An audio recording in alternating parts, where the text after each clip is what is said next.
Okay, just moving on to our final presentation before the break. We spoke about the opportunities that Europe and Horizon 2020 offers, and I'd like to now introduce Dr. Sean McCarthy, who provides training courses for research managers, but I think has probably unparalleled experience and knowledge of the European research system. So I'm delighted, Sean.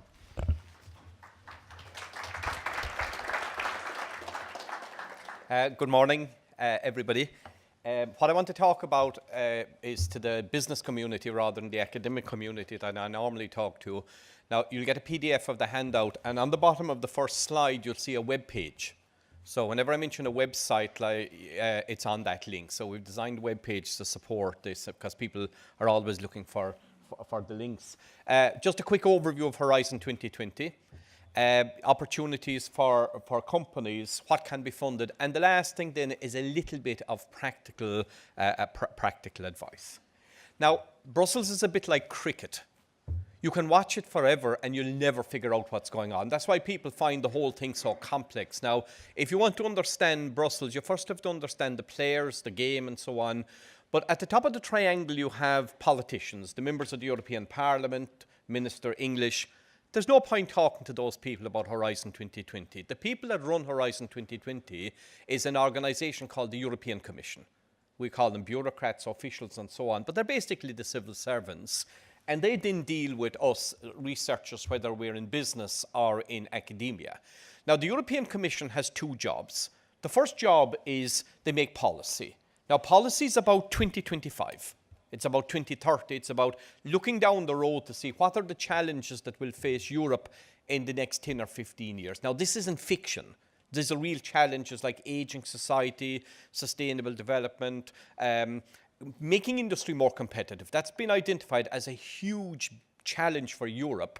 So if the politicians and the Commission agree that making industry more competitive is a priority, they then say, okay, let's put money on the table to address that challenge. So you never go to Brussels saying, give me money for my research. You say, give me money and we'll address the challenge that you've identified. So if you want to understand where the funding comes from, you first have to understand the policy behind it. Now, politicians don't know anything about your business. The bureaucrats don't know anything about your business. So if they're making policy, they consult you. And they're constantly consulting people. Now, in America, this is called lobbying. In Europe, it's called briefing and so on. So if you want to understand this business, you have to understand this whole cycle. Now, most people just see the money coming from Brussels. That's only the end of a 5-year cycle. So this is the model that we use to kind of explain the whole thing to it. Now, before I move on from this slide, it took me 1 minute to explain it to you. It took 11 years of my life to figure that diagram out. So please don't just think it's just another diagram. If you don't understand and think like this, you're totally confused about Europe. So let's see, how do the politicians actually think? They think at 4 levels. The first level are social challenges, and the big social challenge will be aging society, getting young people employed, secure energy systems, as John said earlier, efficient transport systems, real challenges. And then they say, okay, in Horizon 2020, we're going to have a pillar addressing these challenges. So that's the language of Horizon 2020, Pillar 3, addressing societal challenges. Now, here's something that's not very obvious in Ireland. You can't compare Germany with Ireland. So what they do is they divide Europe into 274 regions, and they analyze the regions. Now, in the past, they looked at Ireland, and they said they need roads, they need infrastructure. But now they've analysed the regions under something called innovation. And they've identified something really serious. It's called the innovation divide. And they've asked the 274 regions to prepare a smart specialisation strategy. Now, how many of you have read the Irish smart specialisation strategy? It exists. So if you're putting in proposals and you're not referring to the Irish smart specialisation strategy, then if I'm an evaluator, I'm going to say, these guys don't even know what's going on.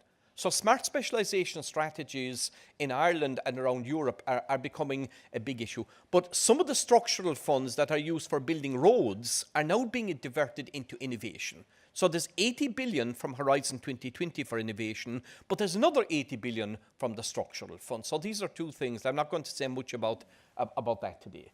Making industry more competitive is a big political challenge, so they said, let's have a pillar looking at this. And then the third challenge for Horizon 2020, it's a little bit like SFI, it's about making Europe the leader in the science. So that's pillar one. So that's where we get the three pillars, pillar one, pillar two, and pillar three. Now, I'm not going to go through the programs, but you'll see here, pillar one looks at health. Now, that's a 96-page document. The second one is food, marine, and so on. With energy, it's about a 90-page document. Transport, resource efficiency, big political challenge.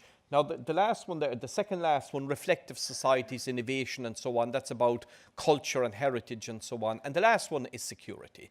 Now, Enterprise Ireland has something called a national contact point for each one of these programs. And later on, Sergio, where is this here? Sergio will be talking about the role that Enterprise Ireland provides you. So if you're getting involved in the program, say if Kingspan is interested, they'll probably go straight to the energy program, but they could also find that they fit into other programs. So that's pillar three. Pillar two then looks at ICT. Now that ICT program is an 8.1 billion euro program. Covers photonics, all technologies, e-government, e-learning, and so on. Nano, advanced materials, advanced manufacturing. Manufacturing is a big issue in Brussels. Mr. Obama wants to bring manufacturing back to America, and so Europe wants to bring it back to Europe. So the factory of the future is a huge theme, having the next generation of factory. The Germans are calling it Industry 4.0 and so on. So if you're a manufacturing company, there's a whole section dealing with the factory of the future. Space. Everybody looks up when they think of space. There was a space project on flooding, using satellite data to collect data on flooding. So even in the space program, there are large-scale applications. Now, an SME, a small to medium-sized enterprise, is less than 250 people. It's most Irish companies. Now, in Brussels, they're not interested in startups. They're interested in things called gazelles. You know, that animal that runs along and jumps up very fast. Scale-ups. They're interested more in scale-ups than rather startups. So later on, when I talk about the SME instrument, they want companies that create lots of jobs and become big. They don't want just companies surviving. And I think the minister had 3 S's this morning: startup, survival, and scale-up. They're interested in the third phase. Now, that one there, innovation in SME, is about support for SMEs. So people like in DRC now, that there's funding in there for you, what you do on entrepreneurship and supporting entrepreneurs. So that's for the technology transfer people. And access to finance is money for venture capital companies. They're giving money to venture capital companies to invest in SMEs. Now again, Enterprise Ireland, we see, has a national contact point to support each of these programs. Now this program is for the universities. ERC is for the 4 of the Nobel Prize winners announced in the 10th of December had ERC grants. So companies, forget it. Stay away from it. This is for Trinity and so on. FET is an amazing program. FET is for crazy ideas. You wake up at 3 a.m. in the morning, you have this idea, you can't go back to sleep, you turn on the computer, you write a proposal, go back to bed. It's nobody knows about it. You know, very few people know about this, and it's not basic science, but it's a really fascinating one for people just have these crazy ideas. Marie Curie is good for fellowships. Marie Curie funds people. So I'll just very briefly in the next slides show where companies can benefit from this. Now, within Pillar 2 and Pillar 3, there's a specific thing called Public-Private Partnerships. This is where the Commission consulted industry to say, what are the real industry needs? And you can see the first one there, innovative medicines, is about reducing the cost of producing drugs. Artemis is electronics, ENIAC is software, Clean Sky. Now, these are sub-programs within Horizon 20 with their own budget. So if you're submitting a proposal here, the first thing they measure is impact. And if there's no impact, they're not even reading the science. So it is really industry driven. And they also consulted industry. Take, for example, energy efficient buildings. We saw the example with Kingspan this morning. They would have looked at what they are doing and say, okay, let's put funding into those. So if you're involved in these specific parts of Pillar 2 and 3, they're really industry driven. So I think you can see there the public-private partnerships are really home territory for what most of you are dealing with. Now, just some of the terminology. It's a 7-year program. That's the period when the calls are published. So if you meet Enterprise Ireland, you first have to know which work program do I fit in. So if I was talking to Kingspan, I'd say more than likely it's the energy work program. Call 1, long gone. Call 2 is open at the moment. They will publish another work program in 2016 and another work program. So the first thing you need to know is which program do I fit into, which call, and to make life even more interesting, there's about 7 types of grants. So can you see where the confusion arises? But this is what the support services are there. Now, if you're putting in a proposal, you have roughly about 4 months to write the proposal. It takes about 5 months to do all the evaluations and 3 months to do the negotiations. So before the proposal starts, there's a year gone. So it's not suitable for short things except the SME instrument, which I'll mention later. That's a little bit faster. If the project runs for 3 or 5 years, there could be an audit up to 5 years after the project. So this is not suited to kind of something you want to do next year. It's suited for long-term strategic research. Now, when you're putting in a proposal, there's a website called the Participant Portal. Now, a consortium normally is made up of 8 or 9 partners. And suppose now in Northern Ireland there's a University of Ulster is putting in a proposal and they invite you in as a partner. They divide the project maybe into 6 work packages, and you as a company could say, in work package 7, we will be the demonstration site for the new technology. So the only thing you have to write is about that demonstration.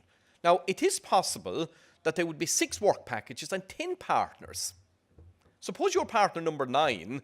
I met one professor in UCD. She said, I wrote 2 pages. I sent it to this guy in Sweden and we won 380,000 euro. She said, I'd completely forgotten about it. So can you see, in a project, you have the coordinator, the work package leader, the partner, and you could also be a subcontractor. So when somebody says it's very complex, that's for the coordinator. And my advice is, if you're a beginner, stay away from coordination. And if somebody suggests that you should be a coordinator, I'd question the idea, you know. So again, and this is where Trinity and UCC and all these desks here, they run projects and they coordinate without thinking. So you can be a partner in a project and still get 300,000 or 400,000 euro, where UCC is probably leading the project with their prime office and so on. Now, there's a very good website in Ireland. It's called horizon2020.ie, and Sergio might refer to it. And there's things called innovation vouchers, which I think Sergio, in a later talk, will talk about it. So that's a website devoted to Ireland and Horizon 2020. Now, to understand where the different programs fit, I'm going to use something called TRL. Now, this is not a European Union concept. This was invented in 1977 by the space industry in America. Now, TRL 9 means, in space industry, they called it ready to launch. You know, there's an example of my mouse. TRL 1 is the Einsteins, new concepts. 2 and 3 is what goes on in the laboratory. Would you like to see TRL 4 of the first mouse? There it is. They were probably drinking champagne and, you know, celebrating it. And Mr. Dvorak said, there's no evidence that people will want to use these things. You know, and in 2011, over 1 billion of them had been manufactured. So what goes on in the universities is typically TRL 4. But when it leaves the university, 5 is about demonstration, prototyping. 6 is demonstration in an operating environment. 7 is demonstration in an operating system. So can you see the companies?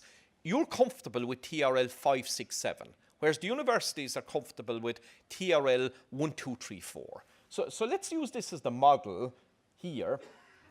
Now, Horizon 2020 only funds to about TRL 7. Okay? Now, universities are typically here. And I think this morning this would have been a good slide for people to explain where they fit. Institutes of technology are, you know, a bit closer to industry. They might be going to TRL 5 or 6. Now, Kingspan's presentation, it's obvious you're a research-intensive company. Now, a survey by the OECD found that less than 3% of companies fit into this category. And a few years ago, Forfos at the time did a survey, and they found a similar number in Ireland. A high-tech company is a company that will take something that has been demonstrated and take it to the market. And the other categories are low-tech and no-tech. So can you see Horizon 2020 is suited to research-intensive companies like SFI or Intel Ireland, or a spin-off company from a university. It's also relevant to high-tech companies. So if we take that model here, and for those of you interested, there's a very good book written called The Vital 6%. It's a British report saying what kind of companies fit into these categories. So if you see yourself as fitting into that kind of definition, national funding, and I like the presentation by SFI, you can see that it's very good for you. Now, there's a very nice European program called Eurostars. It's a mixture of national and European funding. It funds technologies, kind of getting it closer to the market. ERC, you can see, is not for you. FET, not really for you. You can participate in FET projects, but it's for the radical innovation ideas. Pillar 2 and Pillar 3, very suitable to you. Some of the types of grants inside there. Public-private partnerships, perfect for you. This is where industry defines that these are the areas we want funded. So if you're looking at the program, the PPPs are things that are really important for you. In Marie Curie, there's a very nice program called RISE. It's the staff exchange. It's where a university in Belfast and a company in Cork can exchange people. It's a little bit like the SFI model. And there's another thing called an industrial PhD, where somebody does their PhD in Helsinki University, but they're doing their work experience in Ireland and so on. So Marie Curie is quite useful in that. There's another thing which I'm not talking about. It's trying to bring universities and research centres together, and access to finances here. So can you see a lot of the things you hear about are not relevant to you, but other things are very, very relevant. And that took 4 years, that slide, just to figure out.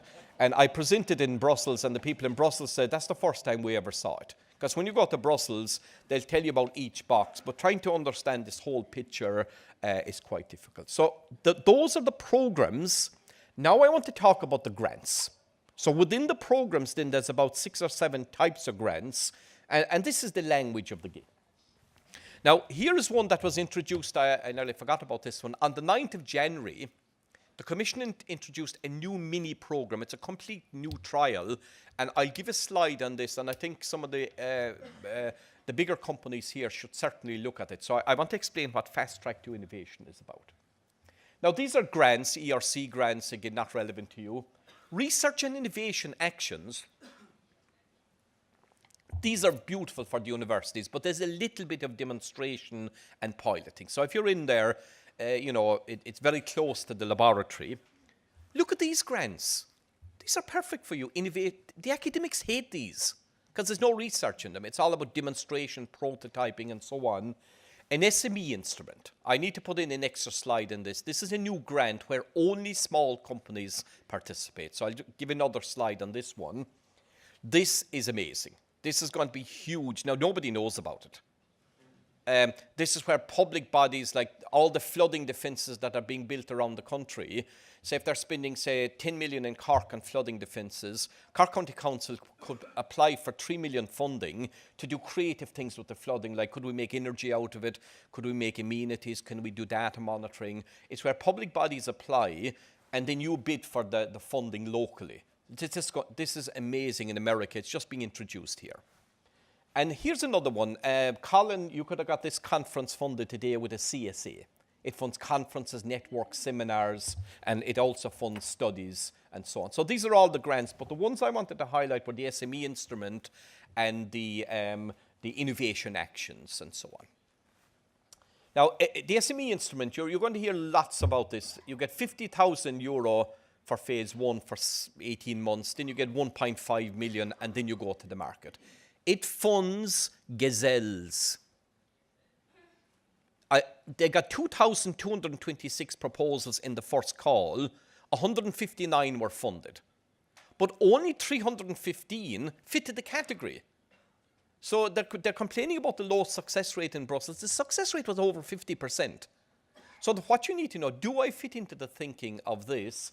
And they're looking for SMEs only. 78% of the proposals just had one small company. But there's lots of people just throwing in proposals, hoping things will happen. Some of the evaluators for the SME instruments are venture capital companies. So if you're not talking about scaling up, they're just throwing it in the bin. And people are wondering what the hell is happening. So I think scaling up is a really big issue inside here. Now, this is something new. And it was introduced by the German person, Mr. Ehler, in the European Parliament.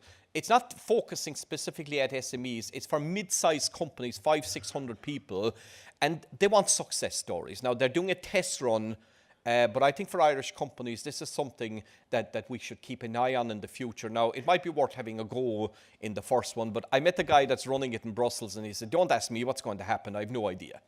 So it's an experiment, it's a pilot, but I think it's worth a go. If you have a success story, this is where to go. Something that's going to win anyway, it's going to be a success.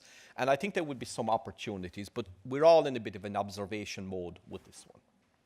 So what can be funded? Now, there's a nice checklist. Pre-competitive research, demonstrations, living labs. There's a nice concept. Like, for example, nursing homes could be a living lab where they're testing technologies for aging society. It's a whole new concept, and it's where there's a kind of a social behavioral dimension. In energy, a big issue in energy is behavior of people. So testing energy technologies in a living lab in social housing or whatever, this is a kind of a new concept. People, access to facilities. Again, it's very similar to what SFI was talking about. So you can see a big parallel to it. So there's more than just research. You have all these other opportunities. Now let's go back to the TRL. And I think some of the later speakers, maybe Hugh, I think you're going to refer to this. What companies want are appropriate solutions, not the best solution, the appropriate solution. Profit, it must make profit, huge growth. You don't want to tell anybody anything, and meeting the regulations. That's the kind of life of a company. The academics, they want to tell the world everything. So we've been a kind of a conflict here. Academic deadlines, don't contact an academic in July. You can't have a meeting in July because it's exam time or corrections times. So there's two different cultures here. Now, that's the real value of that. And I think that the new offices that are being provided here is trying to build the interface between those things. So people complain that the academics don't understand the company. I'm telling you, the companies don't understand the academics. So there's a kind of two-way process needed here. Now, in Finland, where I do a lot of work, they've identified a missing sector. They're actually building a new sector inside in the middle here. And I think Ireland has an opportunity of thinking about that, and I think that's the thing. Now, my last slide is the dream scenario. It's funding something we want to do anyway. That's the golden rule. And the second thing is contacts. One small company in Estonia said to me, I used the framework program to meet Philips. Now, Philips is our biggest customer. So they use the program to establish contacts. Things can go wrong. You hunt money and you get a project that has no relevance to your company. It doesn't go where you want it to go, and the costs are higher than expected. So it's not a perfect world. So hunting money is a bad recipe. I think number one, if you should take anything from my speech, it's the first one. And I'll finish here, and I hope to join the panel discussion later on. So thank you very much.